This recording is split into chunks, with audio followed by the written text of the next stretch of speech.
abraço negro, um sorriso negro, traz felicidade. Negro sempre negro, fica sem sossego. Negra é a raiz da liberdade. Negra é a raiz da liberdade. Primeiramente, eu gostaria de agradecer a Deus por eu estar aqui hoje, podendo contar um pouco da nossa história. Então eu gostaria que todos vocês, agora a gente, antes de mais nada, é costume nosso, da nossa etnia, da gente agradecer. Eu agradeço a Deus, agradeço a minha família, ao meu marido, aos meus filhos, por eles serem a pessoa maravilhosa que eles são e continuando com a nossa tradição. Então eu gostaria que todos vocês, eu não sei se todo mundo sabe ou não, a gente agradece. Eu gostaria que apagasse um minutinho só a luz, para vocês perceberem como é bom a gente ter luz, né? Que a luz significa tudo na vida. Agradecei, divina luz, agradecei, divina luz, em nossas almas acendei o amor de Jesus. Em nossas almas acendei o amor de Jesus. Agradecei, divina luz, agradecei, divina luz, em nossas almas acendei o amor de Jesus.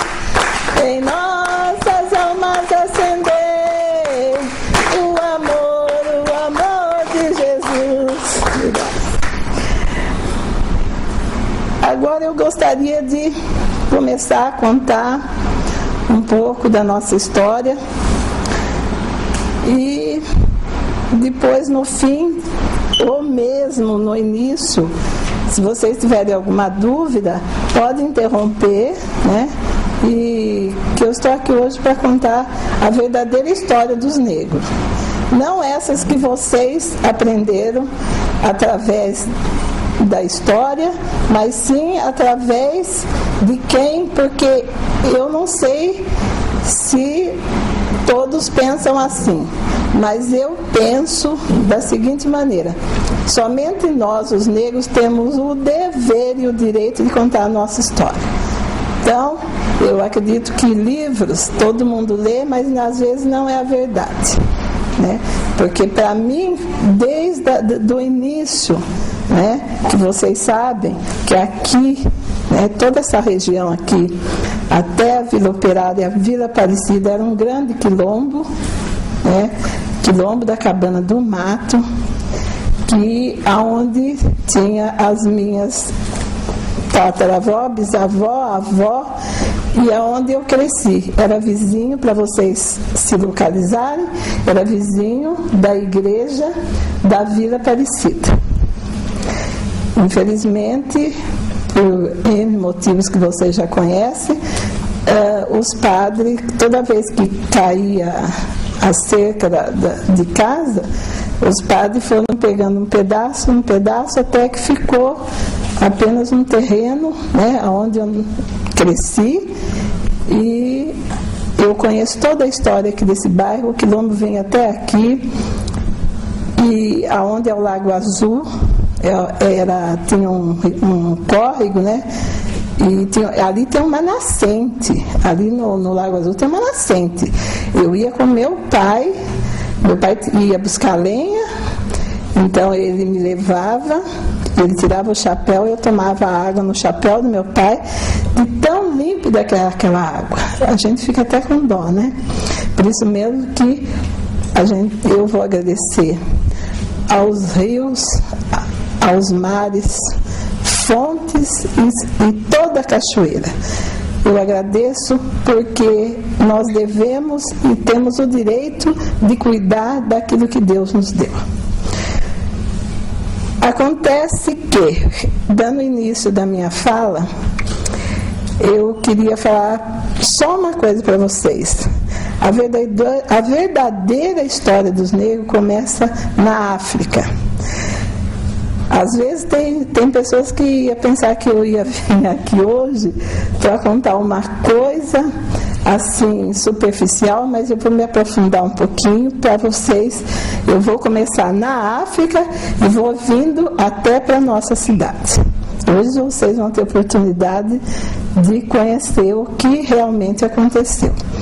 Na África, é por isso que eu não gosto quando as pessoas falam que nós negros não somos unidos.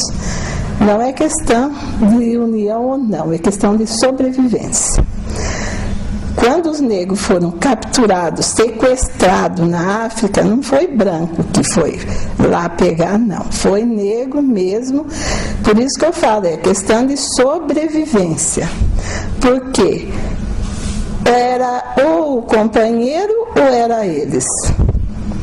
Aí entra a sobrevivência.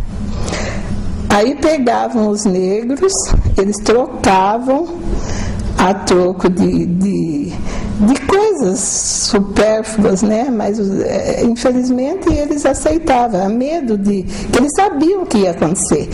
Então, reis, rainha, foram sequestrados. Não adianta falar para mim outra palavra, que não existe, na minha opinião, outra palavra. É um sequestro.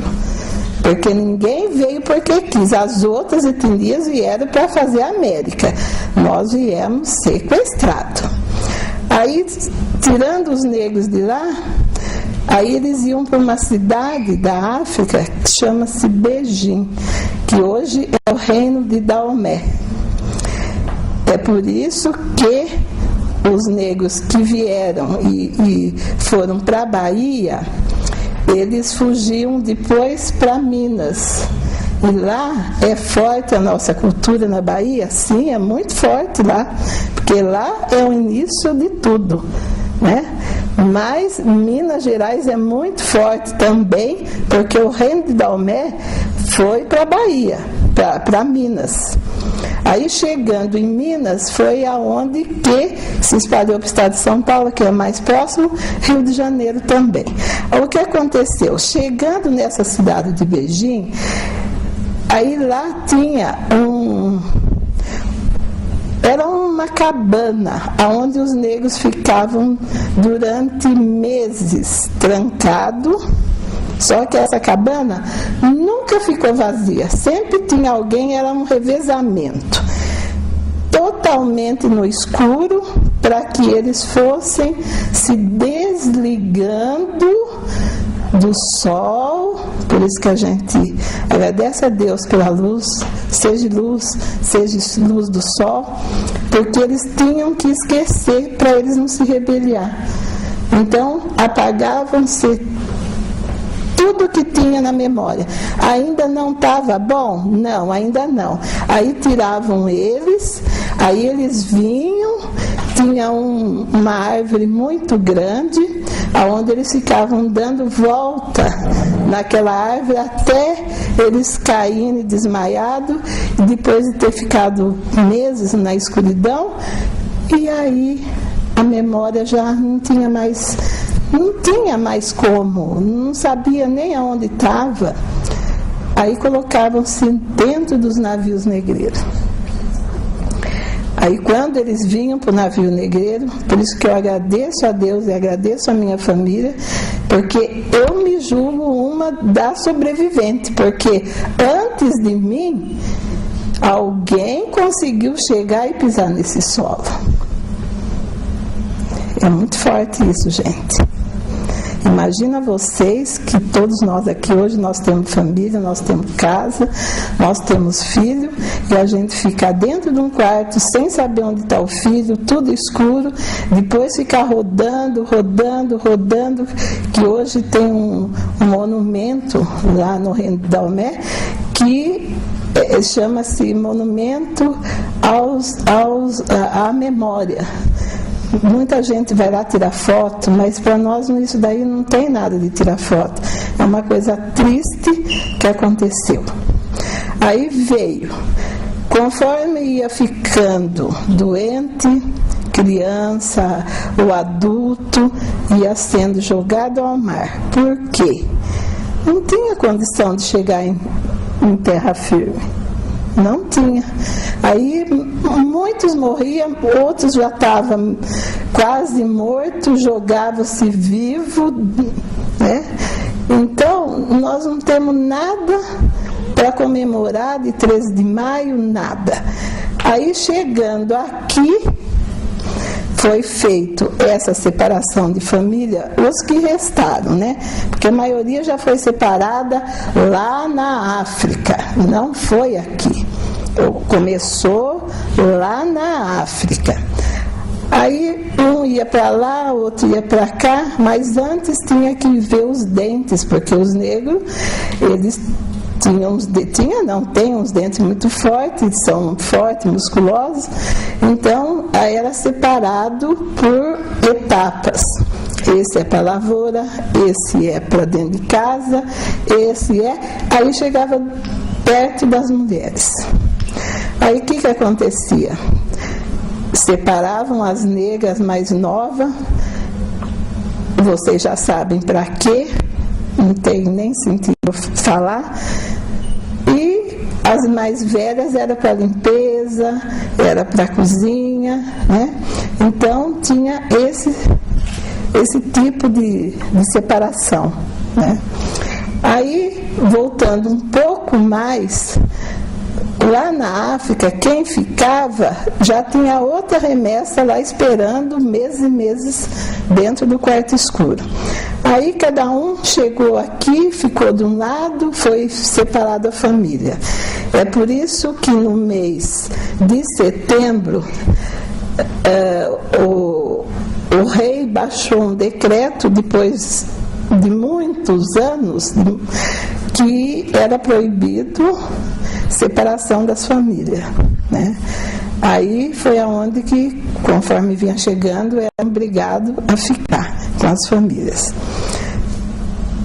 Aí vindo mais para cá, para não delongar muito nessa fase, aí chegou a época, dependendo da fazenda que os negros, dependendo da pessoa que ia acolher os negros, tinha uns bons, uns donos de engenho bom, e tinha uns que eram ruins. Os bons, entre aspas, dava comida. Os ruins, não. É por isso que acho que alguém de vocês, ou quase todo mundo, principalmente da minha geração, sabe que leite e manga fazia mal. Então, e não faz muitos anos não que eu descobri a verdade. Eu achava que não podia. Né? Não, porque aí ninguém tomava leite, porque manga tinha vontade. Aí ninguém tomava leite. Aí, através de muita pesquisa, se descobriu que os fazendeiros não queriam que os negros tomassem leite. Então era mais fácil eles comerem a manga. Aí o que acontecia? Aí já entra a parte da culinária. Não podia isso, não podia aquilo, tal. Aí Dom João gostava muito de comer galinha. Ele comia 10 coxas por dia. Ele levava dentro dos casacos coxas de galinha. Não era frango, não era aquelas galinhonas mesmo, né, aquelas pedaços mesmo. Aí foi aonde que começou a chegar o pessoal de Portugal, trazendo porco e tal. Aí lombo, pernil, ninguém comia. né, que hoje é a parte melhor, né? Então comia outras coisas, mas isso não. Aí o que acontecia? Desceu para a senzala o lombo e o pernil. Só que quando os negros mais espertos vieram para cá, eles trouxeram, quando eles ficaram sabendo o fim que eles iam ter, eles tinham certeza que a algum lugar iam levar, não sabiam aonde, mas eles tinham certeza que eles iam parar em algum lugar. Aí eles traziam semente de fruta, de árvores, no cabelo. Por isso que o nosso cabelo é preparado por qualquer coisa, né? Dificilmente ele cai, ele já é preparado. Por que que o cabelo nosso é assim? Porque lá na África o sol é muito quente, então o nosso cabelo aguenta altas temperaturas. Aí quando chegou aqui, plantaram, né, os que deu para plantaram as pimentas, que as pimentas veio da África. Aí, quando descobriram aquele cheiro gostoso que vinha da senzala, eles queriam saber por que não tinha esse cheiro na Casa Grande. Foi aonde que o lombo, o pernil, não desceu mais na senzala. Aí começaram a comer. O que desceu para a senzala foi o miúdo do porco, que a feijoada, não adianta. Ouvi uma vez um comentário que falaram que a feijoada não era nossa, a feijoada era de não sei de que país. Se tem outro nome, porque em Portugal também tem uma comida típica parecida com a nossa, não é a nossa feijoada.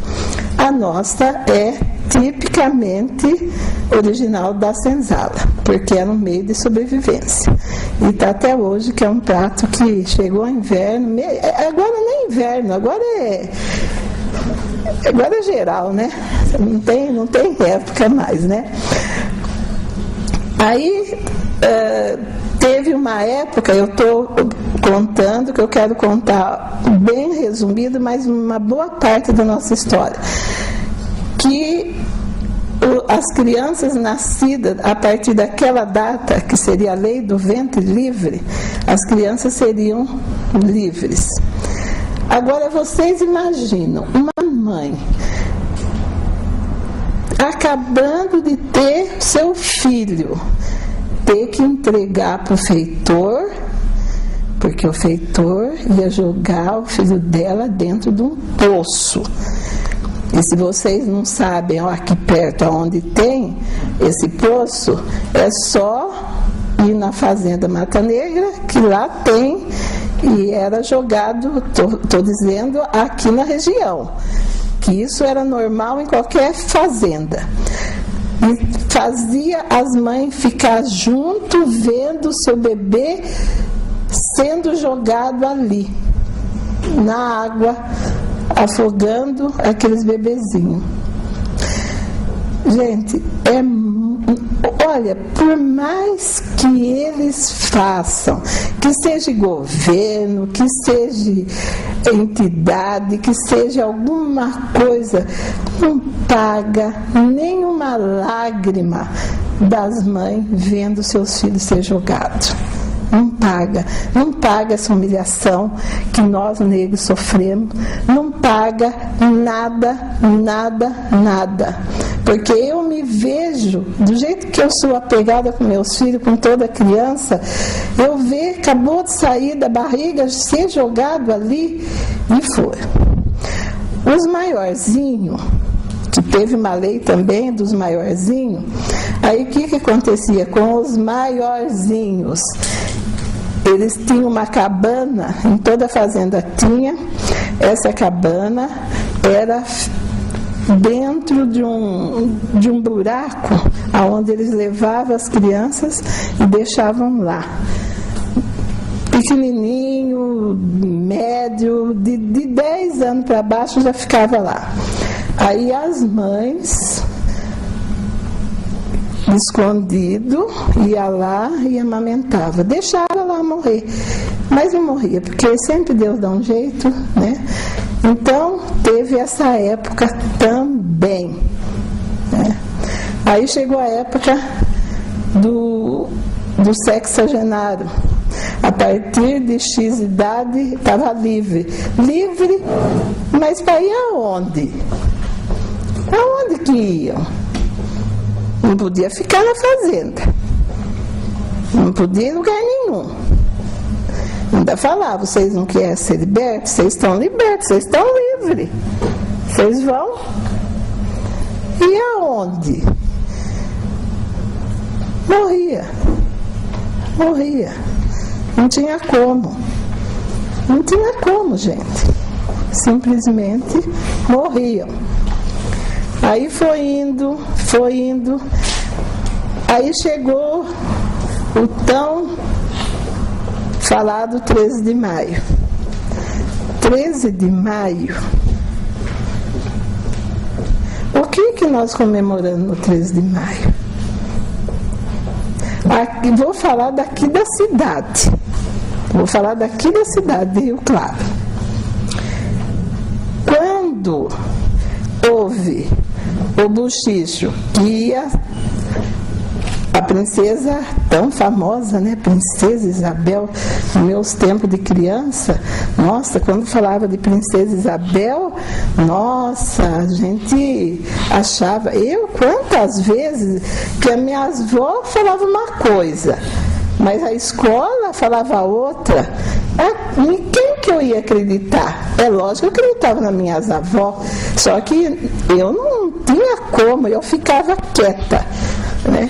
Mas tinha poesia, cântico, né? Princesa Isabel e tal. Tudo bem. Aí libertou os negros. Libertou entre aspas, já não tinha mais ninguém na senzala. Já tinham ido embora, morrido, outros trabalharam, que nós temos muitas, as grandes mulheres guerreiras, que sempre estava ali, junto com o povo negro, lutando para comprar a liberdade. Chica da Silva é uma delas, que eu vou citar só a Chica, que é mais conhecida, que se eu ficar falando em outros nomes, às vezes vocês não sabem não conhecem, né? Então, sempre ali, né, comprando a própria liberdade, e não tinha mais ninguém. Aí, vendo que não ia sobrar ninguém, o que fizeram? Aí deu liberdade.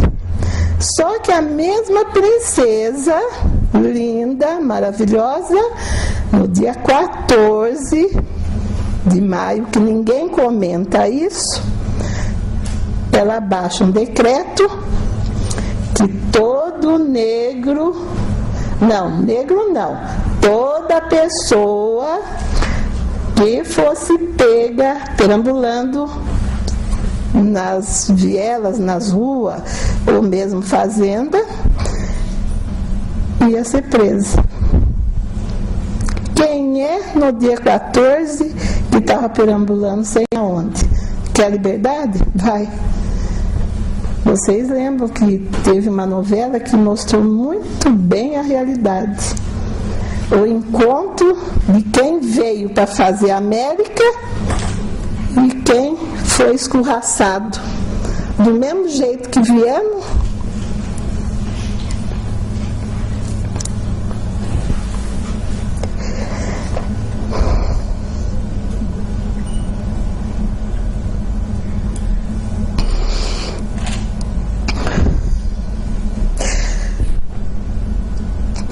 do mesmo jeito que nós viemos, fomos escorraçados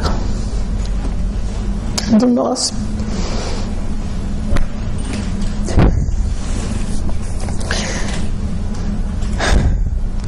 É por isso que eu não paro. Às vezes eu me pergunto, será que está na hora de eu parar e deixar vocês jovens, que tem tanto poucos negros aqui vendo isso, né, ouvindo, será que vocês teriam ainda força que nem nós da minha geração nós temos ainda, de ver um país sem preconceito, um país livre, mas livre mesmo. Não esse país que continua ainda quando vê um negro andando na rua, a polícia acha que é bandido, que é marginal, ou se tiver bem vestido, quer saber aonde comprou a roupa. Será que vocês ainda vão ter vontade de continuar essa luta que nós temos tido desde o sempre? Eu espero que sim, que um dia a minha voz vai se calar. A da diva que chegou agora vai se calar. E vocês jovens, continuem. Nada pode fazer vocês pararem.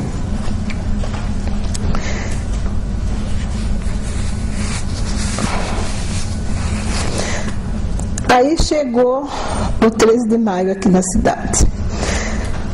Aí foi lindo, maravilhoso, as janelas das mansões do centro da cidade, enfeitada, muitas flores, banda.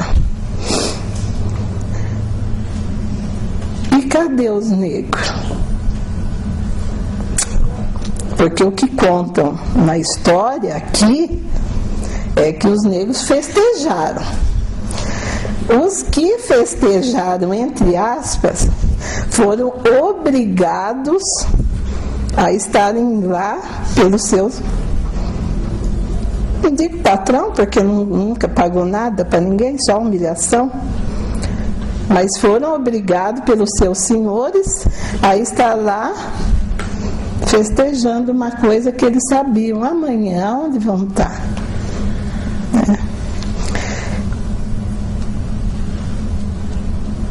E é essa liberdade do 13 de maio o qual nós não comemoramos mais. E isso foi um início de uma insistência que nós tivemos de não permitir mais ninguém contar a nossa história. Quem conta a nossa história somos nós. Essa é a verdadeira. Agora eu vou dar uma pausa, vou tomar uma água e vocês podem fazer as perguntas que vocês acharem que devem. Em relação ao Quilombo da Aparecida, em outra entrevista a senhora chegou a falar do Quilombo e a contar mais ou menos como é que era o Quilombo. Sim. Só que assistindo depois a entrevista com a senhora, me surgiram algumas dúvidas. Eu gostaria que a senhora situasse no tempo o Quilombo, porque eu não entendi se aquele Quilombo foi antes ou foi depois da libertação, né? Porque, segundo a senhora, era um lugar de passagem dos escravos fugidos. E que o Quilombo ele era comandado pelas mulheres. Sim. Daí eu não entendi por que as mulheres estavam libertas no Quilombo e os homens passavam ali fugidos. Né? Então eu queria entender essa questão de situar esse Quilombo da Aparecida no tempo. Né? Quando ele começou? Em que momento? Antes da libertação? Logo depois da libertação? Como é que foi isso? Não, o Quilombo da Cabana do Mato, ele não tem data que eu posso falar para você, foi X dia, ano tal, não existe isso. Não existe porque a preocupação dos negros era fugir. Então, não tem um documento que fale X. O que eu sei, porque eu morei, o que as minhas avós contam é o seguinte, que ali seria assim um ponto de apoio de negros que vinham da onde? Da região. Qual região? Piracicaba, que lá é um reduto grande de negros devido à cana-de-açúcar, e Limeira, devido ao pomar de laranja.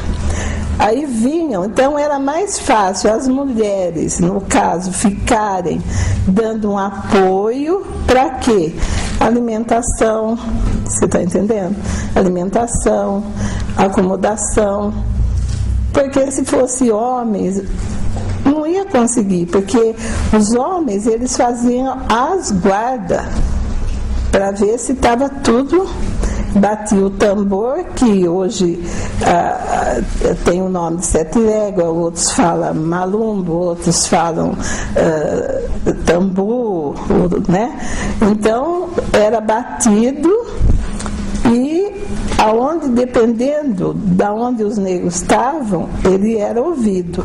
Mas para isso são segredos que infelizmente a gente não passa. Eu posso contar, mas mostrar não, porque não foi dado a ordem das minhas avós para mostrar como era feito. Eu sei, você está entendendo? Mas para se tornar público eu nunca recebi essa ordem, então não sei se era para falar, né? Porque a gente nunca sabe o futuro, né?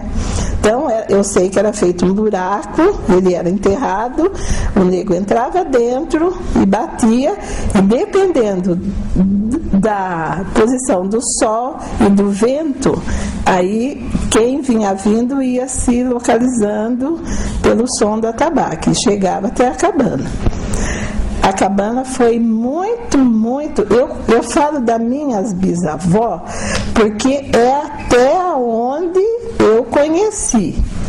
Mas antes delas vieram muitas mulheres. Ali era... Só que as minhas ficaram. As outras seguiram. Tá entendendo? Porque as minhas avós, elas não tinham, vamos assim dizer, marido fixo. Então as outras, se tinha, acompanhava. As minhas preferiram ficar ali dando apoio.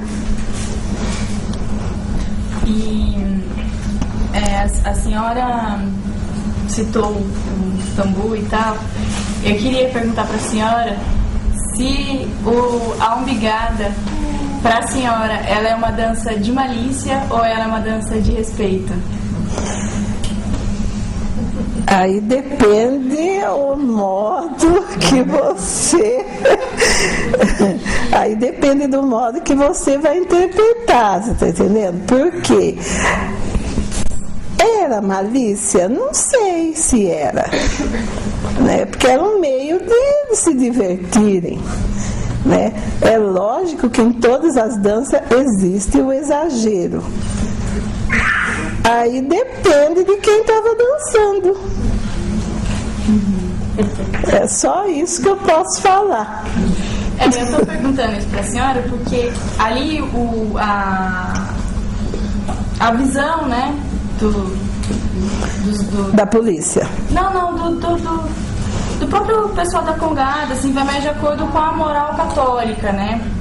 É uma dança de respeito, tá? Não é uma dança de malícia, é uma dança de respeito. Mas e qual o problema se for uma dança de malícia? Né? Não, mas veja bem, a gente tem que ver malícia naquela época e a malícia agora. Não, eu tô dizendo... Né? Então tem a diferença, eu acredito que esteja aí, que talvez você não entendeu, né? Porque a dança do tambu não tem nada de malícia, não, para a época. Você está entendendo? Agora a gente vê que tem pessoas que não são do meio, entra na roda e faz um tipo de dança que não tem nada a ver com a nossa. Aí então depende agora.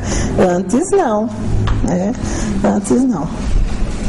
Não sei se deu para você entender. Deu?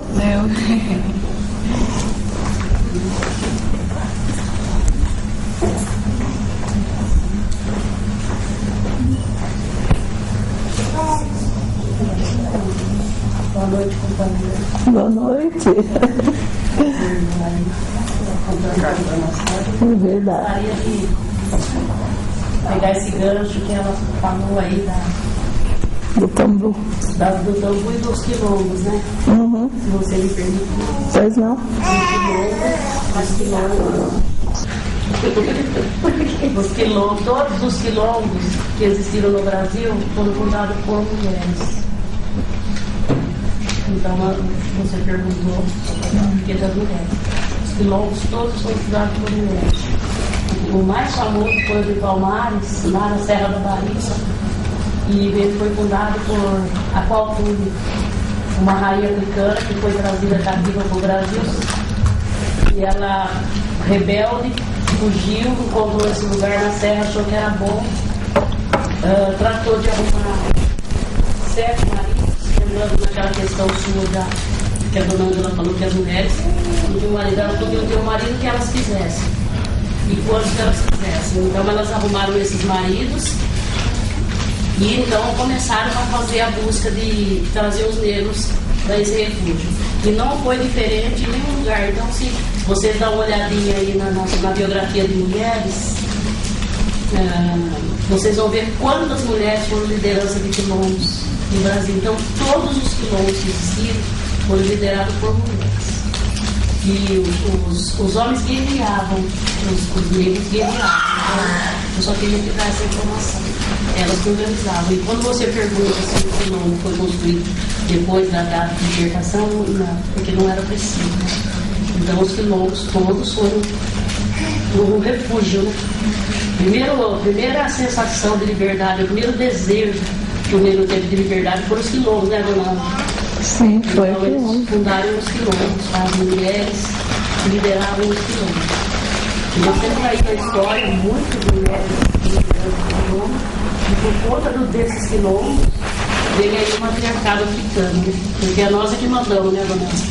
Até nós é que mandamos na família, a mulher negra é que manda na casa. Então a gente faz inclusive a parte econômica, o dinheiro é na nossa mão. Vai comprar o quê, por quê?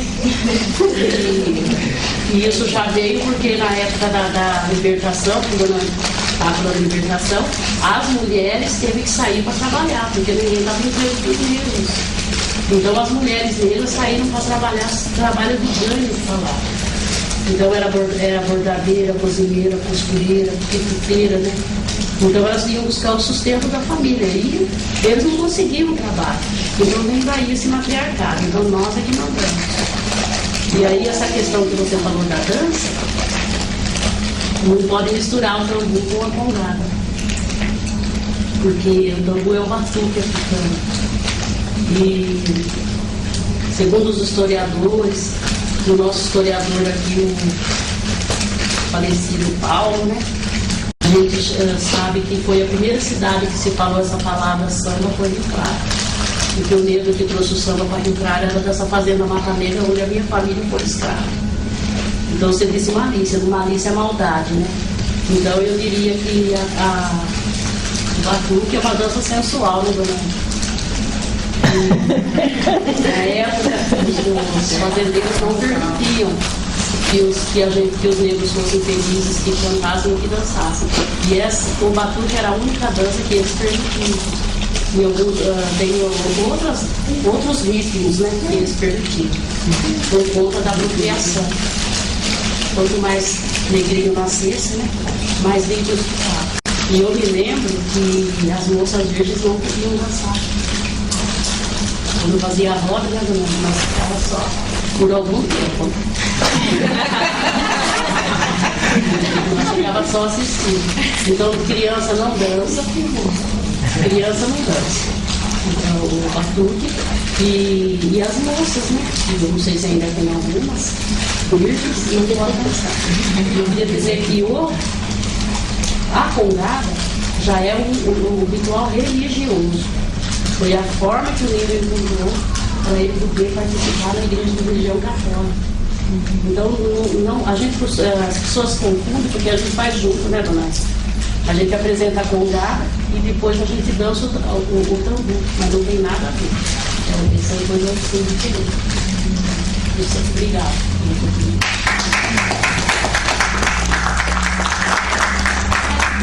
Só mais uma dúvida.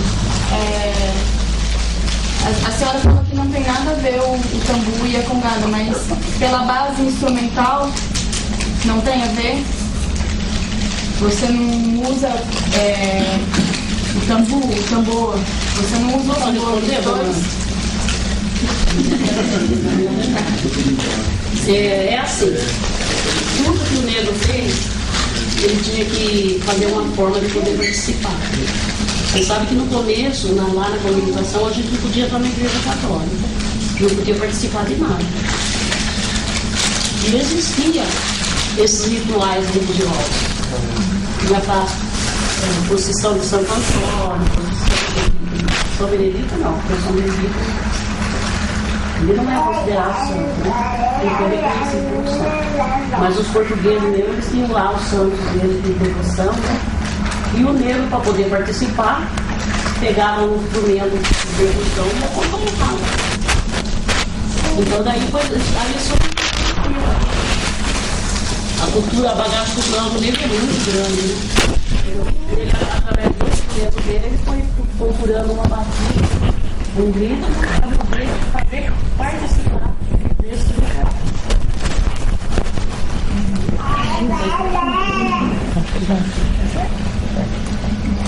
Não tá solto não, né?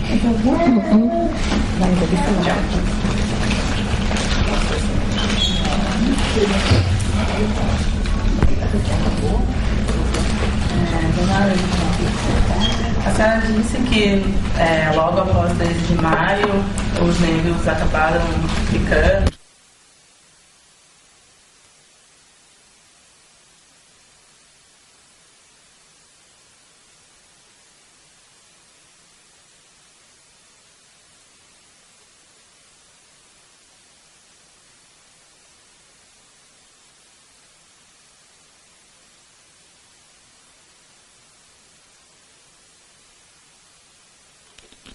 Eles entenderam que não adiantava deixar os negros presos. Por quê? Quem que ia fazer o serviço? Né? Porque as etnias que iam chegando não vieram para ser escravo. Aí começou. Cozinheira, guardador de cavalo lá, todo o serviço que eles faziam, eles foram obrigados a chamarem, mas continuando ali.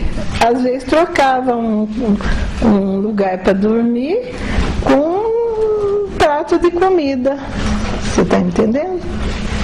Então começou assim. Agora, é lógico que tinha algumas negras que elas já faziam, porque não era todos os donos de terra que eram tão ruins. Tinha alguns que, entre aspas, liberava alguma coisinha, né? Aí elas começaram a vender nos tabuleiros, que hoje é comum, né, você ir para a Bahia, lá no estado do Nordeste, e ver as negras, né, negras do tabuleiro. Então começou assim. E outra, o negro tem muita criatividade, muito, muito, muito. Então foi indo, foi lutando, como até hoje, né? E você fez outra pergunta também, como que deu início, né, das comunidades. É o seguinte, eu vou citar Rio de Janeiro, que é uma coisa que vocês conhecem e é mais fácil de eu explicar por lá. Lá no Rio de Janeiro, quando houve a liberdade, entre aspas, eu não esqueço de falar entre aspas, foi o seguinte: os brancos, donos de engenho, isso, aquilo, eles ostentavam um luxo nas mansões que ficavam no morro. Não tinha barraco lá em cima. Não tinha. Eles tinham as mansões deles, que era chique. Na época, ter aquela paisagem linda que eles gostavam de apreciar. E aonde ficava a base da pirâmide? A base da pirâmide ficava embaixo, nas vielas. né? Nos becos, onde tinha eu não estou me recordando agora o nome, mas tinha vamos supor assim, um tanque para 30, 40 pessoas. Igual São Paulo tem aqueles becos, né, que tem vários quartinhos lá, né, que chama de cortiço. No Rio de Janeiro tinha também, era comum, você está entendendo? Só que quando eles viram que lá em cima era perigoso, eles desceram e mandaram o povo subir.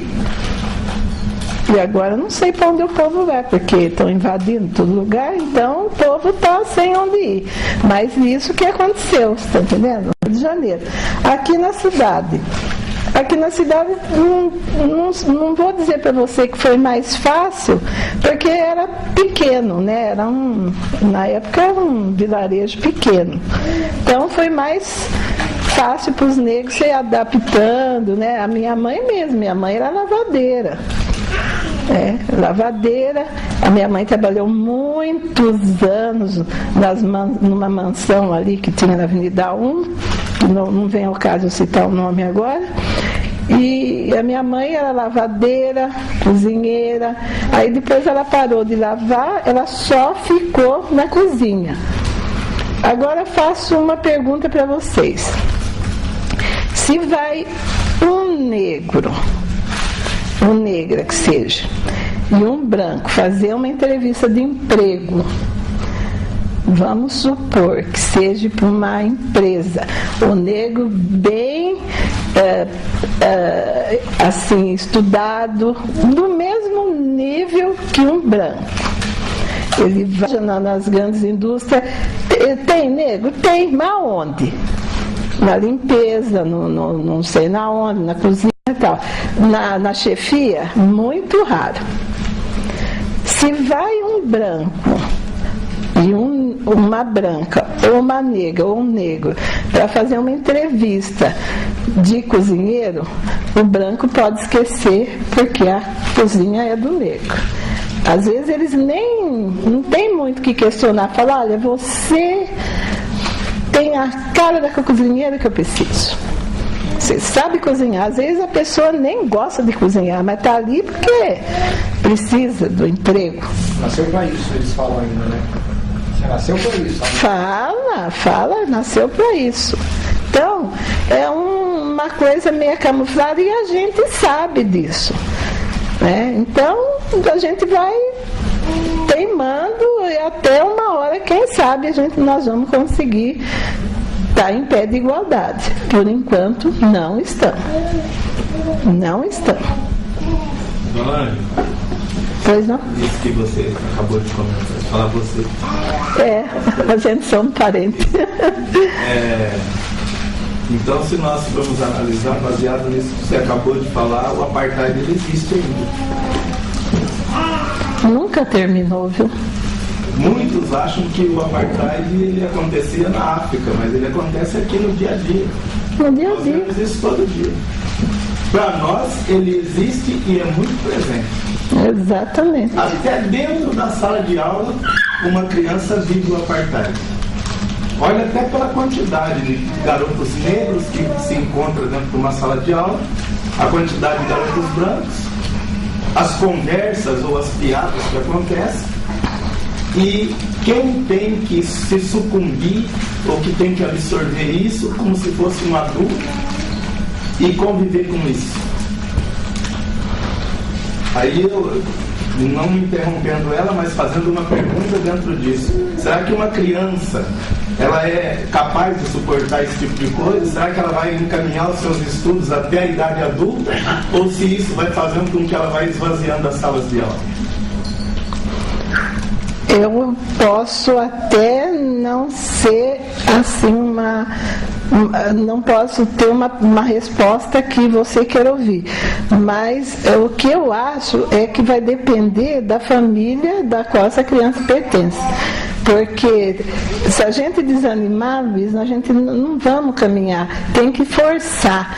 Mas as barreiras são tão grandes para nós que às vezes a gente desanima, né? Mas tem que ir forçando, tem que ir explicando para a criança, não pode esconder de nada. Tem que chegar, falar, e você tem que estudar, porque se sem estudar já é difícil, se você não estudar, você não vai conseguir nada.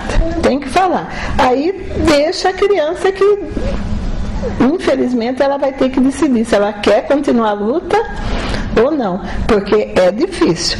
Agora, você faz faculdade ou já terminou? Você faz. Quantos negros tem na sua sala? De 35, somos em 4. Ai. Você está me entendendo? Às vezes não é. Uma piada, você tem que. Você está entendendo? Gosta suportar. É como se é diluído por poucos.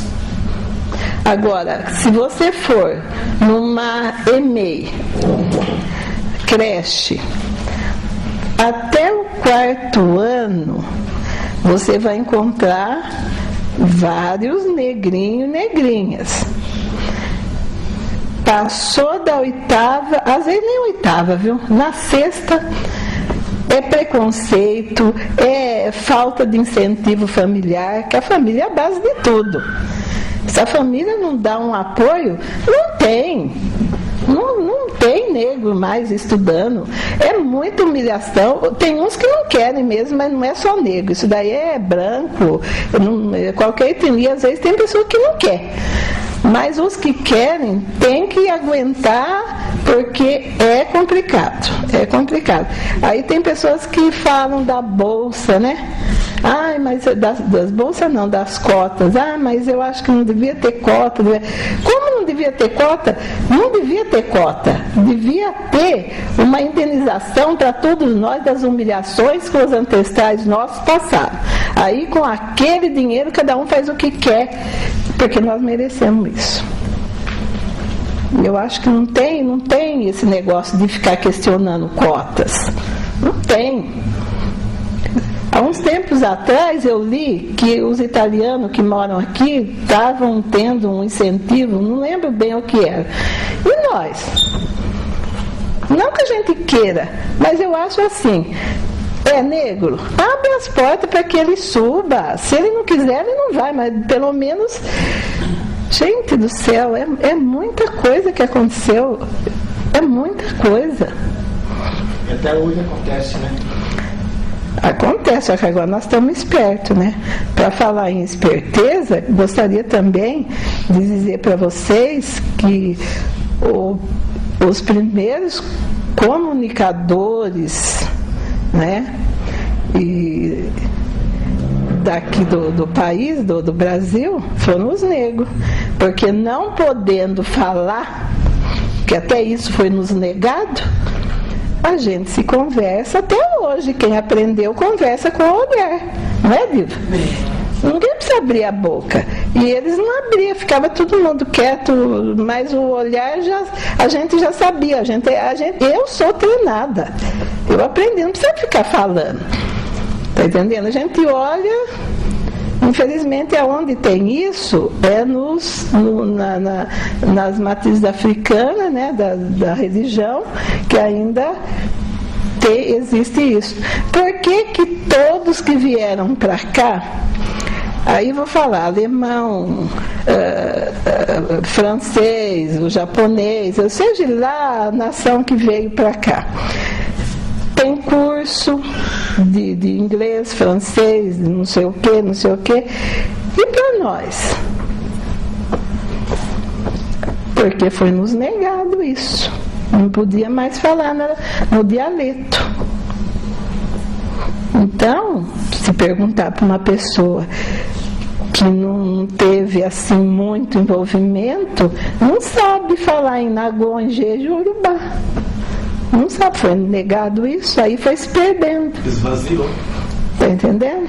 Infelizmente, só na religião afro que alguns terreiros ainda conservam. Senão, nem isso. Não, nem isso, até isso. Por isso que eu falo, nós fomos os primeiros comunicadores. que não tinha nada que falar e tinha que falar tudo. Aproveitando esse silêncio, eu estava esperando uma pessoa chegar, que eu sabia que ele vinha. E desculpe, gente, porque isso a gente geralmente faz no início de cada fala. Mas é que está uma data muito importante, é uma ocasião importante, e eu tive que esperar. Pela tradição, a gente não pode falar nada antes da pessoa estar. Se ele não tivesse, eu ia cumprimentar um por um, mas eu não ia falar assim para ser documentado.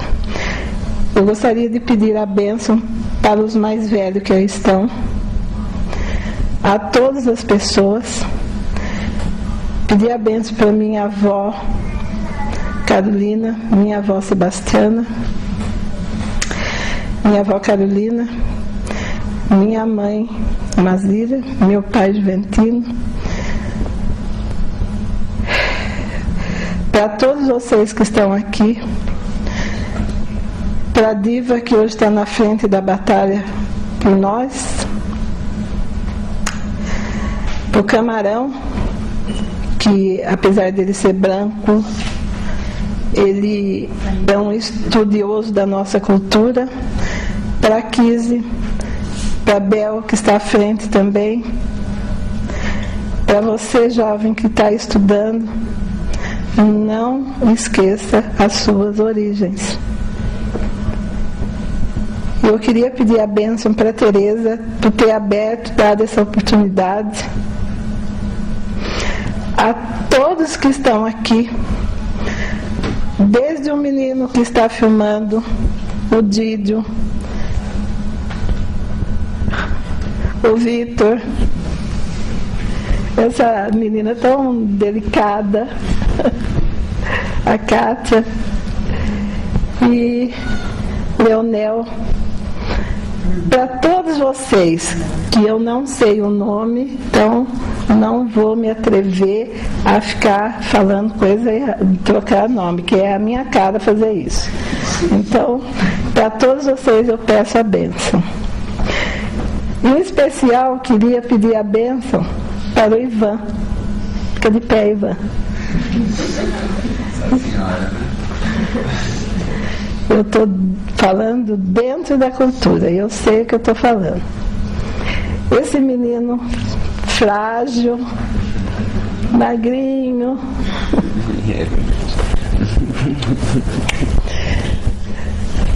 ele está fazendo uma coisa que eu me surpreendi. Aí eu falei, vamos fazer as coisas dentro da cultura. Já que o escolhido foi você, então vamos fazer as coisas dentro da cultura. Ele está fazendo um 7 léguas, porque o 7 léguas, que é o tambor, tem que fazer de árvore. Não é pegar assim, eu vou fazer que nem tem gente que fala, eu vou fazer um tambor, vou fazer um tambor. Tambor pode fazer. Quem quer fazer pagode, quer fazer não sei o quê, pode fazer o que quiser. Agora, quando vai falar e vai fazer as coisas dos nossos antepassados, ou faz na cultura ou não faz. E o tambor, o 7 léguas, que tem vários nomes, né? O 7 léguas, ele não pode ser feito de árvore derrubada. Chegar na árvore, olhar e falar, esse daqui dá para fazer, né? E cortar a árvore. É proibido cortar a árvore na nossa cultura. Por quê? Era onde que os negros se escondiam. Que às vezes vinha cachorro, capitão do mato, todo negro subia lá em cima e ninguém achava, porque as árvores se fechavam.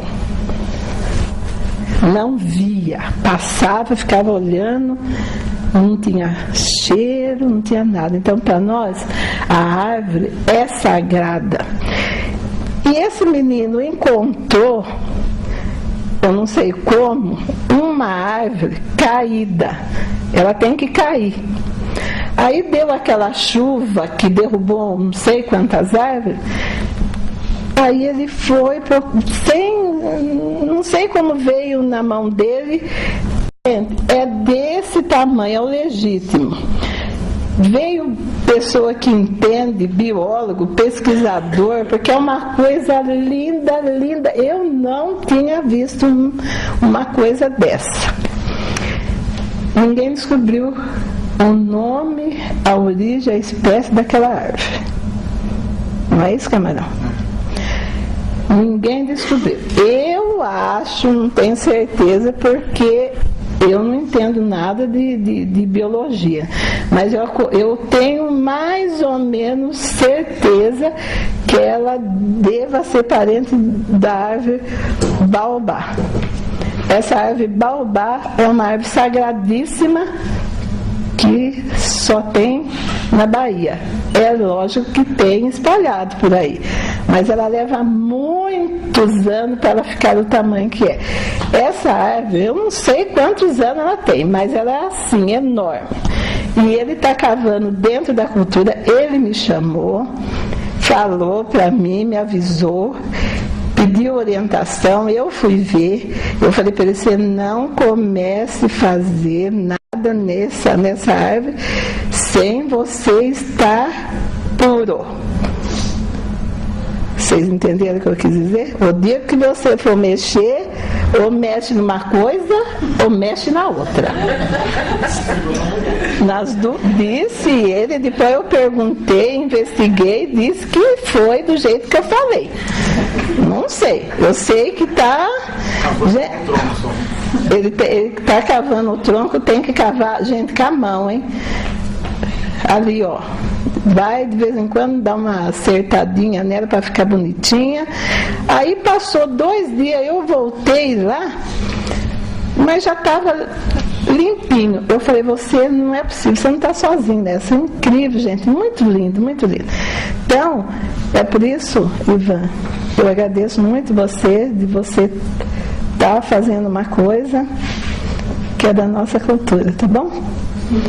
Era isso que eu tinha para falar para vocês, né? E se tem mais alguma pergunta? Eu queria perguntar. Pois não. Dona Ângela, Sim, bem. A senhora é a nossa griô, né, daqui de Rio Claro. Ainda pode a senhora me contar muita coisa. Mas eu queria saber se a senhora se sente, como os muitos outros griots, nossos antepassados, aquela vontade de voltar para a África. Como que é isso, porque às vezes eu sinto esse aperto no peito, né? Me emocionei muito com a fala da senhora hoje. Eu quero saber se existe, né, esse vanzo, né, essa vontade de voltar para a África. Pergunta difícil, né? Porque voltar para a África, Kizzy, eu não sei porque eu acho que tem tanta coisa aqui ainda mal resolvida. Eu gostaria de visitar a África um dia, mas poder chegar lá e contar para os nossos irmãos que os ancestrais deles vieram sequestrados, foram escorraçados, mas hoje o país mudou. Então, por enquanto, eu fico aqui. Por enquanto, eu fico aqui, quer dizer. Mas eu tenho vontade de conhecer, sim, da onde veio. Eu fico triste, gente, porque eu não conheço meus parentes. Porque a minha família, do lado do meu pai, foi separada. Eu conheci a minha avó, bisavó, tataravó e minha tia Floriza. Só. Você está entendendo? Então, eu não sei, às vezes eu olho assim, eu falo, sabe que é parente meu? Eu acho tão bonito, você está entendendo? Quando tem assim, eu vejo no jornal famílias que estão se reunindo e tem aquelas fotos, sabe? Que tem bastante parente, vem até pessoa de fora. Eu acho tão bonito, mas eu não tive essa oportunidade. Aliás, nós não tivemos, foi separado. Piorou, porque eu não conheço, eu não sei mesmo. Eu formei a minha família. né? Eu formei a minha família. Por isso que não é que eu sou mãe muito apegada.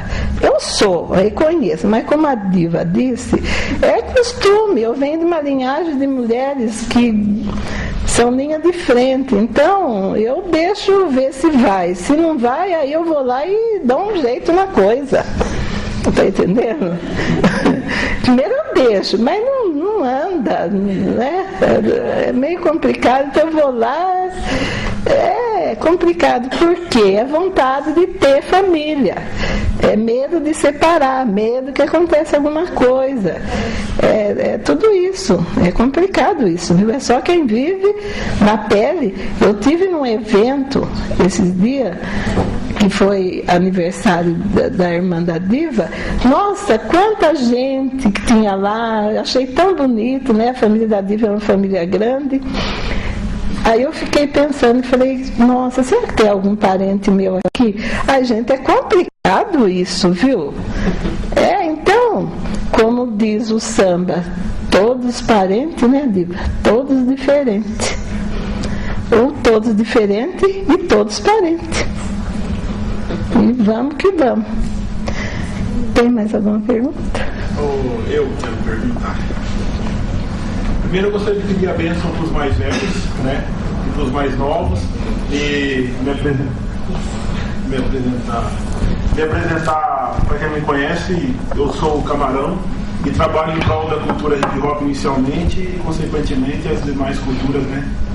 Que possam nos proporcionar a positividade. Então, dona Ângela, eu gostaria de perguntar para a senhora se a senhora pode explorar um pouco a questão do José de Patrocínio, por causa do envolvimento da família da senhora. A senhora pode contar um pouco para a gente da questão do patrão José de Patrocínio? Uhum. Só isso. Sim, mas o que você gostaria de saber? Não, que a senhora contasse um pouco da trajetória da questão da dona Florisa, do seu Oswaldo, do pessoal da vivência dele, da construção deles, né? O que a senhora faz de espelho hoje, né? Aí eu já perdi um pouco, né? Bastante. Olha, eu só vou falar uma coisa e depois a Diva, que conviveu mais, né, com o pessoal lá, eu convivi com a minha tia, a Florisa, meu tio Oswaldo, conheço a história do patrão, mas infelizmente eu fiquei muito chateada, muito triste, para não dizer mais coisa, quando eu fiquei sabendo que estão cobrando R$28 mil de impostos do patrão para o meu tio, que já faleceu há alguns anos. Você está entendendo? Então, eu não sei por que as pessoas dão, depois não dão, não sei, eu prefiro não, sabe? Senão eu vou falar coisa que está sendo documentada, eu não quero sair fora do foco, mas me revoltou. Porque se eu dou alguma coisa para alguém, eu tenho que dar direito da pessoa dar dado. Agora dá e depois, né, tem coisas que eu não entendo. Você gostaria de comentar alguma coisa, Diva? Que a gente tem para comentar sobre o patrão, né? Carinhosamente falando. Tem gente que fala para mim que o patrão não existe mais, mas para mim vai existir sempre. O patrão foi uma das primeiras coisas que nós negros tivemos em Rio Claro, já que a gente não podia frequentar os clubes da cidade, né? Tinha um grêmio, ginástico, sociedade italiana, a gente não podia ir. No meu tempo tinha o panqueca, gente. Olha, eu tinha vontade de entrar no panqueca, mas não podia entrar, sabe? A gente chegava lá e a Tereza disse que tem muito documento que ela não encontrou aqui. A gente tem um documento que foi emprestado com uma exposição onde a nossa liderança negra pediu o governador um espaço onde o negro pudesse ser representado. Então eles pediam isso, para a gente ter o lugar da gente. Então, eram alugados os espaços onde a gente... O José do Patrocínio, ele não começou a existir depois que fez a série. Modestamente falando, José do Patrocínio foi criado por uma mulher. Foi criado por uma mulher, o José do Patrocínio. Então a razão social já existia e a gente participava dos bailes, tudo o José do Patrocínio. A gente dançou ali onde tem o Varejão Real ali, eu dancei muito ali. Não que eu seja tão velha. A gente dançava ali, a gente dançava típica, sabe? Tinha onde hoje é o.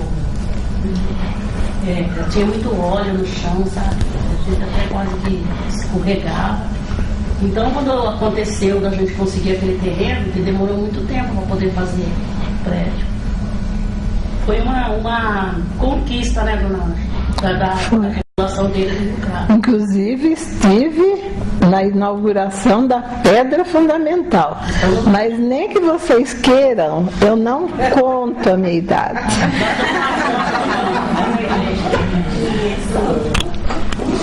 Isso aí é o patrão, gente. Aí foi dado os dois, o terreno para duas sociedades. Tem o Tamoio e o patrão. E só que o Tamoio começaram a construir, então a comunidade era um pouco até dividida, né? E esse espaço que a gente quando foi doado para fazer a sociedade, tinha onde é o Bezerra de Menezes, era um leprosário. Então o espaço que nos foi dado ficava entre o leprosário e o cemitério, que foi o espaço que teve. Então depois tinha muito mato, né? E naquele caminho lá que é o caminho da saudade, tinha os leprosos que ficavam ali pedindo esmola. Então lá o patrão e o Tamoio. E só que para nós foi um motivo de alegria receber esses dois terrenos. Depois tinha dificuldade de construir, de levantar a sociedade, né? Tanto que quando deu essa polêmica do Tamoio aí, que teria sido doado para uma outra entidade, a gente questionou o prédio, né? Porque a prefeitura deu o terreno, mas o prédio foi construído, todo mundo sabe o sacrifício que foi. E o patrão também foi construído como sacrifício, e ali era o nosso espaço, era a nossa vida, ali nós passamos a nossa adolescência, a nossa juventude.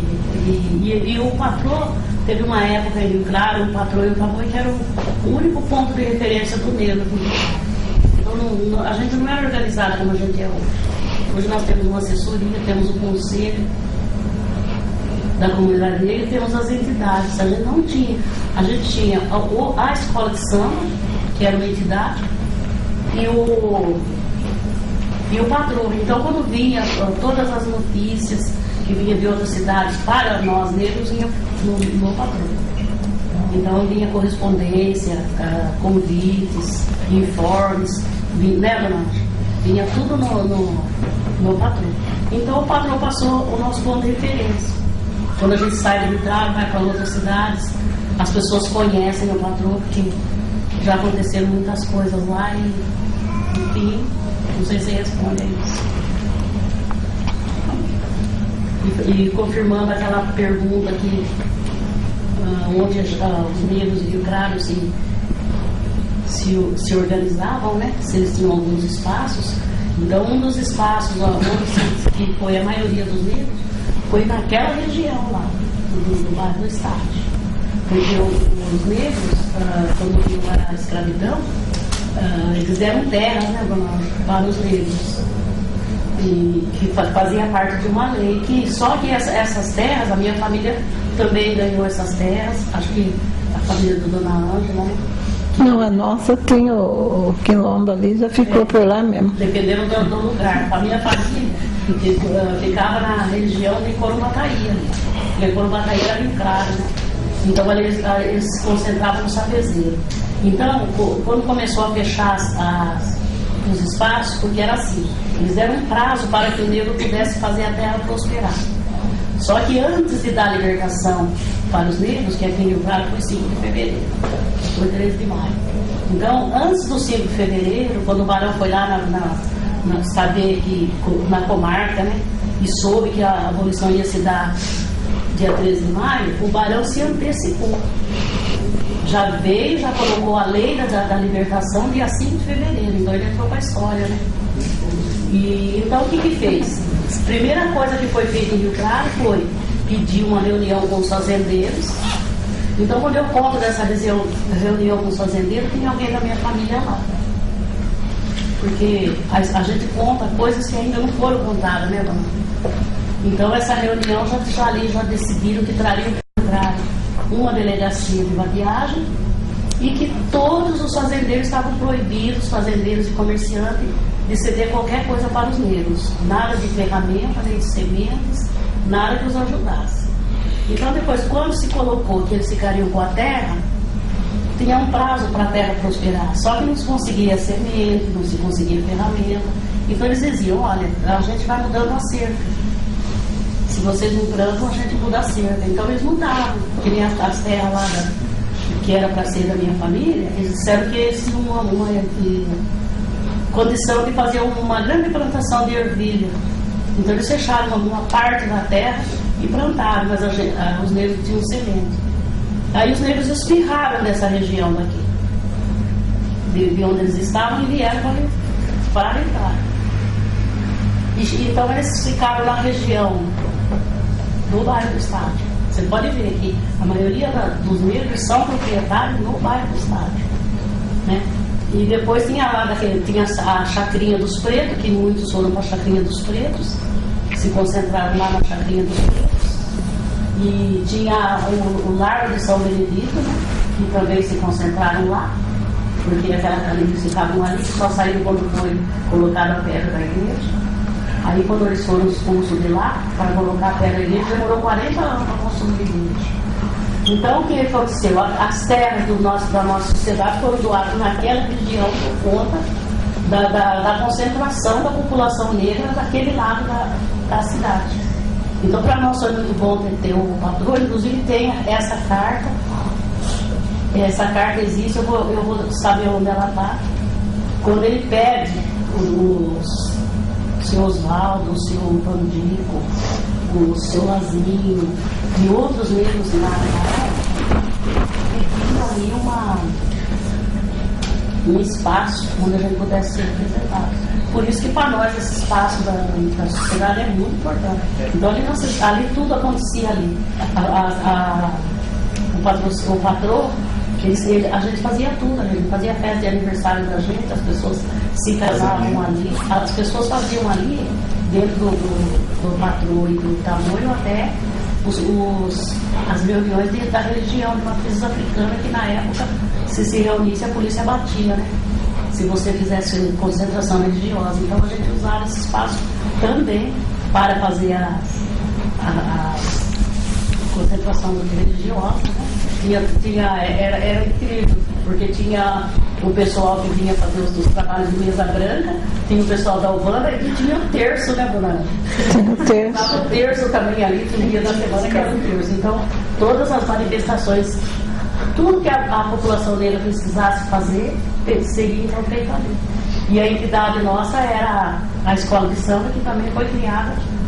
E quando a Voz do Morro aconteceu, a escola de samba era a Voz do Morro, José do Patrocínio, né? Que era tudo. A Voz do Morro. Não é isso, né? Que é outra história. Dentro disso que foi comentado a respeito do salão, né? E foi comentado que não se tinha um lugar para os negros se reunirem, né? Mas isso não significa que o negro não tivesse um bom emprego em algumas situações, porque o Grêmio, né, era dos ferroviários da Pepaz, e negros eram ferroviários, teriam direito por pagarem, por fazerem parte da companhia, mas não tinham o direito de frequentar. Então eles ainda mais uma vez tinham que carregar o branco nas costas. Então, gente, é uma situação que para nós ela se torna irreparável. Ela não tem condições de ser reparada, mas que nós podemos amenizar em muitas coisas, porque eu não posso usar meio termo. Mas se nós olharmos ainda hoje, dentro de uma administração, dentro do município que nós vivemos aqui, olhe e vê quantos do nosso povo tem ocupando cargo. Não basta só dizer assim, não, nós queremos dar um espaço para o negro, para ele ter uma vida ativa dentro da comunidade. Não, dá alguma coisa de fato para o negro para ver se ele é capaz. Porque eu tenho certeza que se você der um cachorrinho magro para o negro e der um cachorrinho magro para o branco, certo? Não estou aqui fazendo apologia à luta racial, mas sim dizer que nós temos capacidade, porque quando se fala alguma coisa nesse sentido, muitas vezes acaba inferiorizando, dizendo que nos falta capacidade. Não falta capacidade, falta oportunidade. É diferente. Então, nós podemos andar lado a lado, andarmos juntos, mas desde que as oportunidades sejam iguais. E isso é muito importante, por quê? Porque amanhã depois nós vamos poder falar disso e comentar que houve uma reparação, que houve alguma diferença, que isso começou nos nossos dias. Os nossos filhos vão poder desfrutar disso e andar junto com o filho de muitos outros dizendo, olha, lá atrás iniciou-se um trabalho de reparação e nós fomos, olha, hoje nós estamos aqui andando lado a lado e o país mudou. Porque quando nós falamos aqui de cota, hoje quem é branco no país? Quem não é afrodescendente? Conta para mim quem não é afrodescendente. Se nós formos olhar, então a cota teria que as faculdades públicas estão todas na mão do afrodescendente. Se nós formos olhar para a cota. Emprego, cota, não, gente. É uma questão de oportunidade igual. Isso é uma necessidade. E coisa que não acontece. Então, comentando dentro disso aqui, o negro, ele pagava, mas ele não podia usufruir. Por isso que ele tinha que ter um outro espaço. Então, e se contentaram com um pouquinho que deram, que foi, como a Diva acabou de comentar, vindo desde Crumbataí, se contentou em ficar num pedacinho lá no bairro do Estado. É coisa para se pensar no dia a dia, é uma coisa que às vezes uns falam, puxa vida, né? E isso, ainda que muitas vezes a gente diga assim, olha, está havendo alguma mudança. Mas olha quando vê um negro num carro bonito, num carro bom, ou ele ocupando um cargo, olha lá o negrão, mas ele não pode ter. Ele lotou. Mas eu diria, companheiro, que não está ainda, né, dona, como a gente gostaria que estivesse, mas a gente avançou. Sim, é um avanço, mas que a gente tem que entender que todos os dias a gente tem que dar mais um passo e as reparações, e a gente elas vão está correndo ainda atrás das ações aqui, mas nós temos o nosso livro na faculdade. Eu tive numa entrevista com o Moacir Martins e ele perguntou para mim por que ele era contrário às cotas. Ele falou, eu sou contrário às cotas, eu acho que as cotas discriminam. Aí eu falei para ele se ele sabia que já existia o Código do Trabalhador Brasileiro. Vocês sabiam que existia o Código do Trabalhador Brasileiro? Quando o Getúlio Vargas fez uma lei de Código do Trabalhador Brasileiro, o meu avô, os meus tios, o meu pai entraram na Companhia Paulista, os seus parentes entraram, porque o trabalhador brasileiro era o trabalhador negro. Então as indústrias que tinha na época não absorviam os negros, só aqueles que vinham da Itália, os imigrantes, né? Então quando o Getúlio deu essas cotas, isso aí foi por aproximado dos anos 30. Então a minha família foi para trabalhar, não sei se vocês já perceberam, um grande contingente de negros que trabalharam na Companhia Paulista.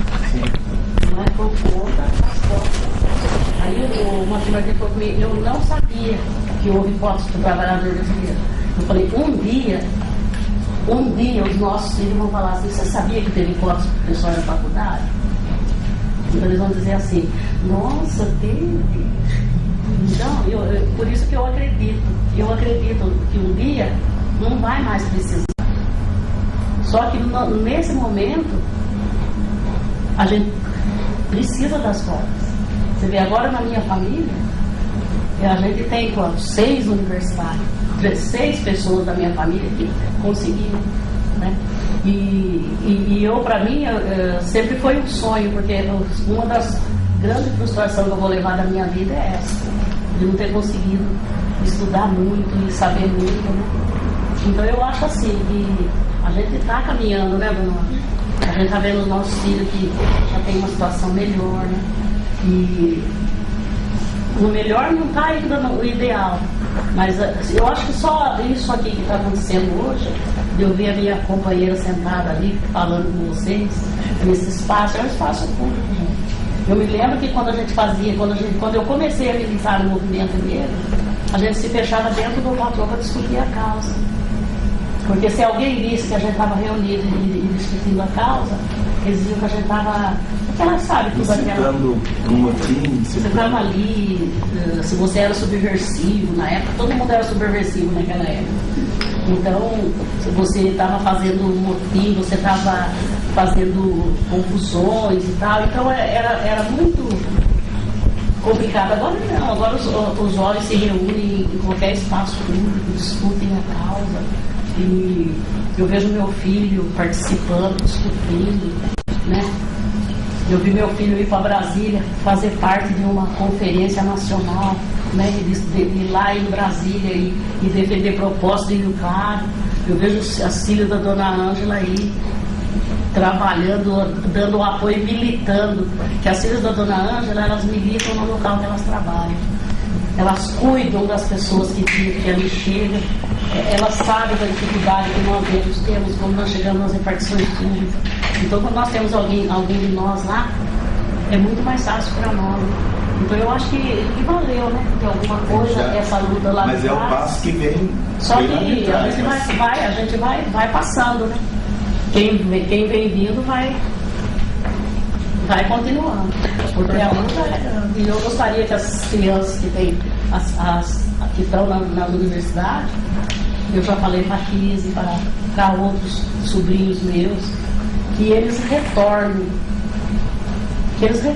para nós negros o que eles estão estudando, o que eles escolheram para fazer, que seja, que nem a Kise fez educação física. Então eu falo para ela, Kise, quando você for estudar, chama a população negra para participar de fazer exercício físico, porque a gente não gosta, sabe? A gente tem um pouco de preguiça, né? Então, ela já sabe que a população é assim, né? Então eu acho assim que se continuar retornando, aquele que vai e volta, né? Kise. Não traz de volta eu faço. Tem que aprofundar na questão do negro. Porque a gente tem advogados negros aí que se formaram tudo, mas eles não foram a fundo dentro daquela questão, para saber como defender a gente, como proteger a gente. Um médico, né, que se forma, que tenha conhecimento das patologias da população negra, né? Então é isso. Eu faço educação física, Kise. Você faz, né? Diante de um torresmo, alguma coisa, a gente, né? Hoje acho que vai chover. Quem que ia fazer uma pergunta? O Leonel? Sim, Leonel. Eu queria perguntar da sua infância, da sua juventude, o que a senhora lembra de festa? Nossa. Quais eram as festas que juntavam gente, assim, e como era? O que bebia, o que tocava? Bom, beber eu não vou falar, você está entendendo? Porque você já até sabe, né? Então, mas eu lembro muito dessa época agora, de festa junina. Nossa, tinha fogueira. Então em casa tinha um forno que meu pai fez. Era só chover, aquele forno caía, era um forno de barro.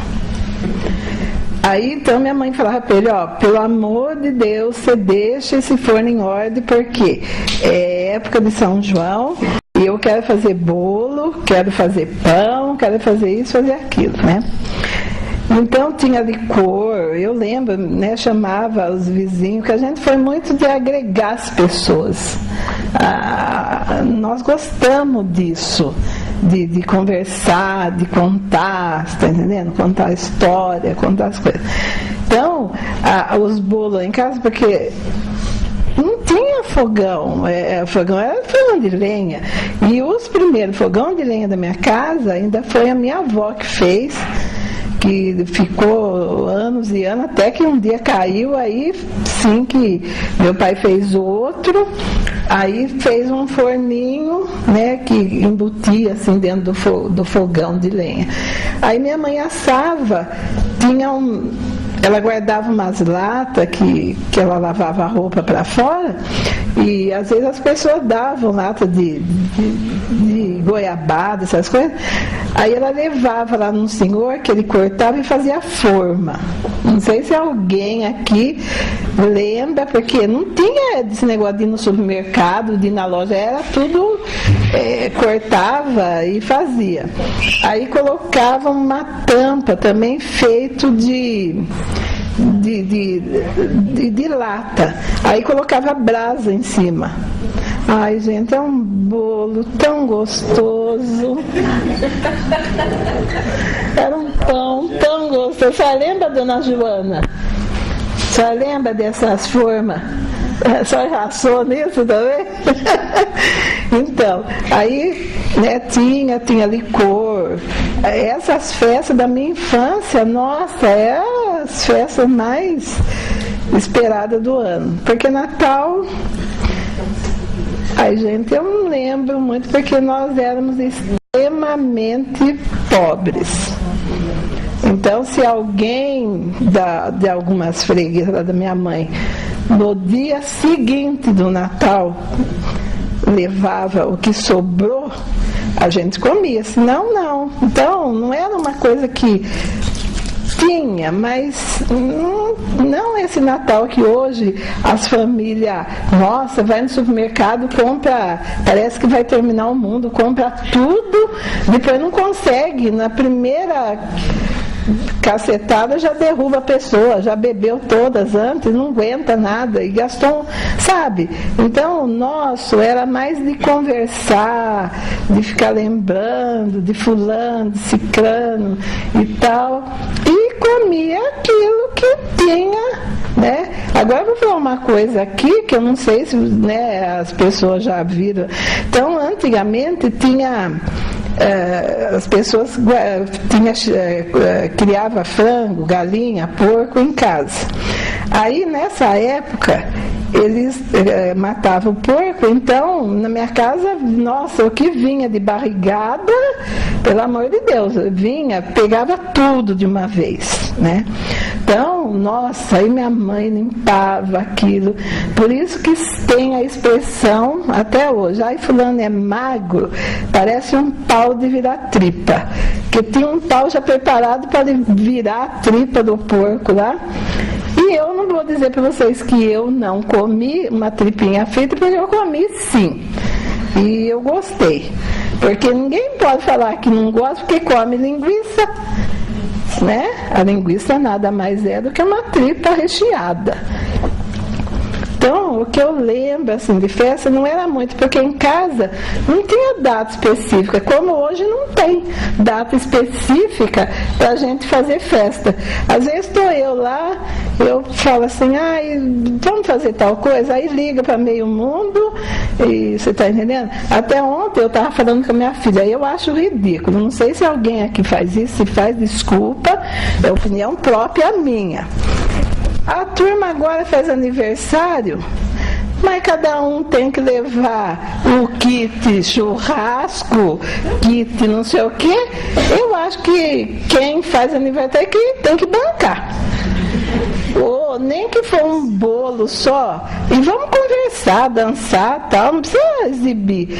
Eu não sei, logo vai ter casamento com kit churrasco. Já tem? Ah, eu me recuso, eu não vou. Olha, gente, não me queime, eu não vou. Mas a senhora levar o bolo, o presente e a bebida. Então, você está entendendo? Eu fui no aniversário da Irmã da Diva, eu levei a boca, certo? Levei minha boca. Não, levei minha boca e a fome. Comi, tomei guaraná, porque eu não tomo bebida de álcool, e não teve esse negócio de kit. Não, eu falei, a Sônia falou, ai mãe, o que tem que levar? Eu falei, nada, a boca e a nossa presença, para fazer a exposição da nossa figura lá. A boca livre, é a cara nossa. A nossa fé. Nossa, que a gente é tradicional de do Lar de São Benedito, né? Quando a gente dançava aí ao lugar, e tem a festa na chacrinha dos pretos, que eu me lembro que eu ficava com sono, porque o pessoal não ia embora. E ficava a noite inteira no batuque e tinha o virado, que tem a tradição que a pessoa não precisava parar de dançar para comer. Punha na mão, né? Era tudo comida que a pessoa podia pegar. Essa festa São Benedito, ela durou muitos anos.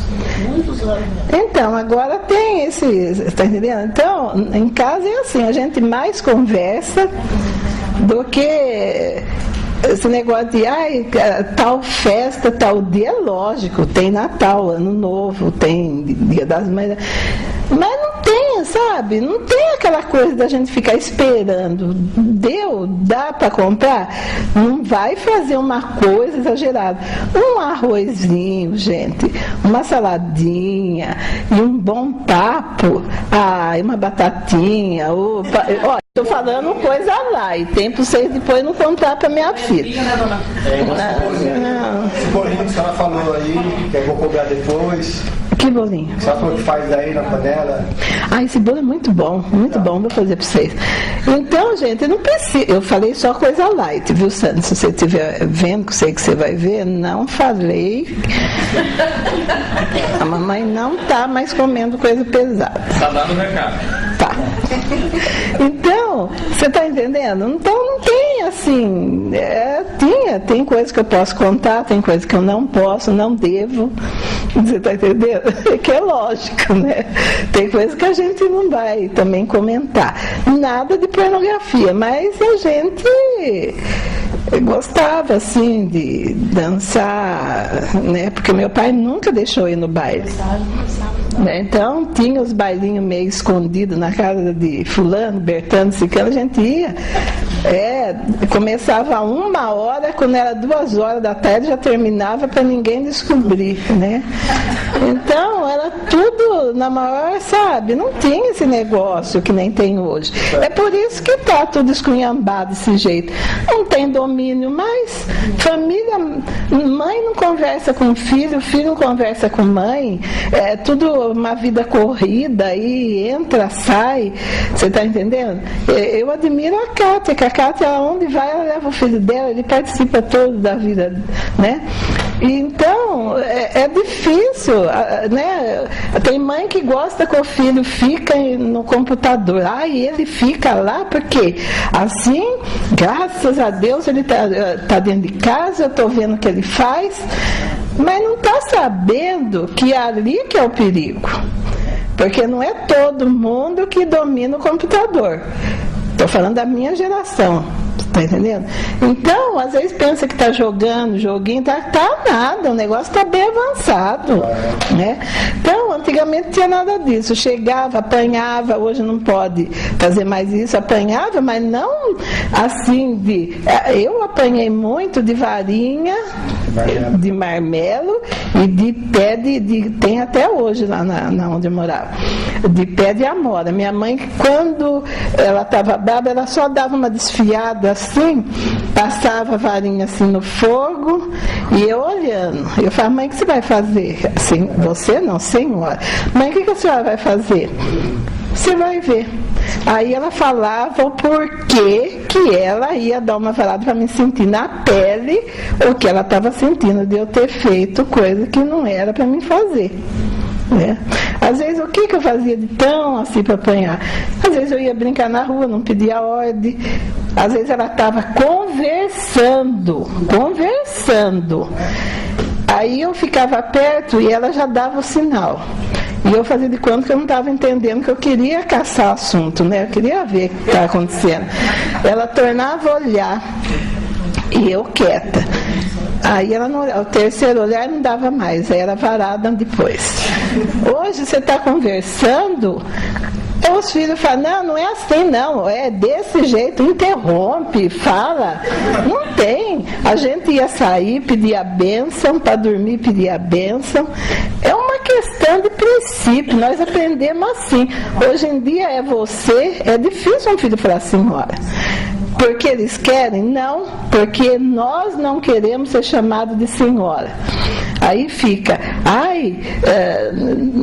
não, fala você mesmo, não usa mais, não sei o que, usa assim, é um sinal de respeito. A mãe, o pai tem que respeitar, mas não fala, não adianta, tá entendendo? Então é isso, depois aí vai chorar mais tarde, porque o filho não respeita, você tá entendendo? É essas coisas, né?